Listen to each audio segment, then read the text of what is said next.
নমস্কার বন্ধুরা, টুয়ার রান্নাঘরে সকলকে স্বাগত জানাই। খুব সহজভাবে তৈরি করব ভাপা পিঠে বা সেদ্ধ পিঠে। ভীষণই মজার একটি রেসিপি আর খেতেও খুব ভালো লাগে। আপনারা বাড়িতে অবশ্যই একবার ট্রাই করবেন। ভালো লাগলে আমার রেসিপিটা লাইক করে দেবেন আর বন্ধুদের শেয়ার করবেন। গ্যাসে একটা কড়াই বসিয়ে দিয়েছি। মেজারমেন্ট কাপের 1 কাপ জল দিয়ে দিচ্ছি। দিয়ে দেবো সামান্য লবণ। জলটা ফুটে উঠলে দিয়ে দিচ্ছি 1 কাপ চালের গুঁড়ি। এখানে আমি শুকনো চালের গুঁড়ি নিয়েছি। ভালো করে নেড়েচেড়ে একটা ডোয়ের মতন তৈরি করে নেব। কিছুটা গরম জল আগে থেকে করে রাখতে হবে, যদি প্রয়োজন হয় গরম জল অ্যাড করাও যাবে। একদম সফট একটা ডো তৈরি করতে হবে। মোটামুটি মাখা হয়ে গেছে, সামান্য একটু জল আমি আরও অ্যাড করেছিলাম। এইবার এটাকে আমি ঢাকা দিয়ে গ্যাসের ফ্লেমটা অফ করে 5 মিনিট রেখে দেবো। 5 মিনিট পর একটা প্লেটে ঢেলে দিচ্ছি। একটু ঠান্ডা হয়ে যাওয়ার পর হাত দিয়ে ভালো করে এটা মেখে নিতে হবে। একদম স্মুথ একটা ডো তৈরি করে নেব। এবার একটু শুকনো চালের গুঁড়ি ছড়িয়ে একটু বড় সাইজের গুচি কেটে নিচ্ছি। যাতে শুকিয়ে না যায় একটা ভিজা তোয়ালে এর উপর চাপা দিয়ে রেখে দেবো। একটা এরকম ফুটো থালা নিয়ে নিয়েছি আর একটা ভিজা কাপড় এর ওপরে দিয়ে দেব। একটু বড় বলে আমি 4 ভাঁজ করে দিয়েছি। এবার ওই গুচিগুলো থেকে একটা নিয়ে একটু বড় করে বেলে নেব। পরোটার সাইজের বেলে নেব, বা ওর থেকেও বড় আপনারা করতে পারেন।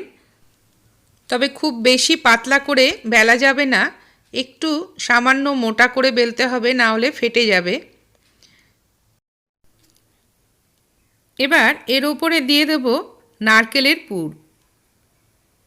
গুড় দিয়ে নারকেলের পুর আমি এখানে করে রেখেছিলাম, সেটা আস্তে আস্তে করে এর উপরে ছড়িয়ে দেব। একটু পাতলা করে দিতে হবে। নারকেলের পুরের রেসিপিটা পাটিসাপটা পিঠার রেসিপির মধ্যে রয়েছে। ডেসক্রিপশন বক্সে লিংক দিয়ে দেবো, আপনারা দেখে নিতে পারেন। সাইড দিয়ে একটু জল আমি লাগিয়ে দিচ্ছি যাতে খুব ভালোভাবে এটা আটকে যায়।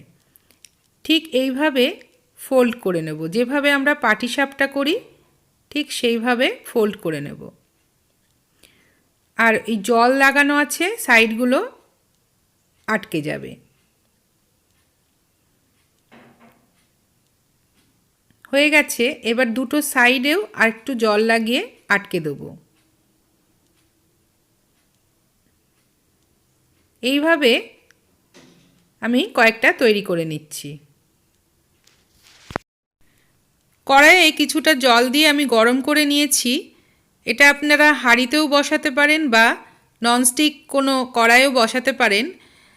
জল গরম করে নেওয়ার পর ফুটো থালাটা এর ওপরে বসিয়ে দেবো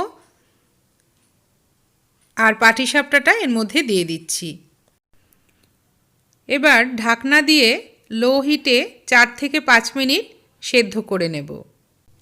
আর এক রকম সেদ্ধ পিঠে বানিয়ে নিচ্ছি। এটাও আমি একটু বড় করে পরোটার মতন বেলে নেব। এবার একটা স্টিলের গ্লাস বা ছোট বাটি দিয়ে এইভাবে লুচির মতন কেটে নেব, তাহলে সবকটা সমান মাপের হবে। 3টে সমান মাপের কেটে নিয়েছি, আর সাইডের অংশটা রয়েছে ওটা রেখে দেবো। আবারও ওটা বেলে নিয়ে কয়েকটা বানিয়ে নেব। এবার একটা নিয়ে সাইড দিয়ে আমি একটু জল লাগিয়ে নিচ্ছি। তারপর মাঝখানে কিছুটা পুর দিয়ে দেব, দিয়ে দুটো সাইড বন্ধ করে দেব। হাত দিয়ে চেপে চেপে এইভাবে একটা পিঠার নকশা কেটে নিতে হবে। সহজ একটা নকশা আপনাদের দেখিয়ে দিচ্ছি, যেটা সবাই পারবে। এইভাবে চামচ দিয়ে একটু করে করে বসিয়ে দিলে পারেই একটা ফুলের মতন নকশা তৈরি হয়ে যাবে।